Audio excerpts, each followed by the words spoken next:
आपल्याकडे गणपती बसत नाही म्हणून मी काही साफसफाई करत नाही का? करतेच ना दरवर्षीचं, तुला माहिती आहे. पण एवढं नाही बाबा माळ्यावरचं वगैरे काढूनच करत बसेन मी. जेवढं मला बेसिक आहे तेवढं मी करणार यार. मी पण जॉब करते आणि आता ते करून मला आलं आहे आजारपण. आहेत काही बोलायला. आता सकाळी फोन केला तर मला म्हणतात, हां आजकालची पिढी 2 कामं केले की लगेच तुमचं दुखतं.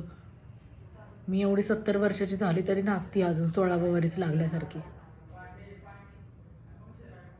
आता ऑफिसमध्ये सगळ्यांना व्हायरल झालंय म्हणून मला झालंय. तरी मी गेले नाही डॉक्टरकडे. क्रोसिन खाऊन तसंच फरशा पुसल्यात काल. काही म्हणजे काही किंमत नाही आहे तुला आणि तुझ्या आईला खरंच यार. म्हणजे सगळ्या गोष्टी अशा बोलून आहे ना मला असं वाटतं की मीच घाण करतेय. गप्प बस तू. काय संबंध आहे? मी कशाला त्यांना उलटं बोलू? म्हणजे 50 वेळा तर मला त्याचं ऐकवायला. हां सणासुदीचा मला वाद नाही घालायचा मी तुला सांगते. एवढं तुला वाटतं ना तर तू बोल. तू बोल. पण तू तर काय बोलणार नाही. तुझ्या आईचा फोन आला की तर पप्पाच होतं तुझं. पार असे हातपाय उडायला लागतात तुझे. काय बोलायचं आता. आपलेच नाणं खोटे म्हटल्यावर लोकांना काय बोलणार. वरनं मी ऐकते.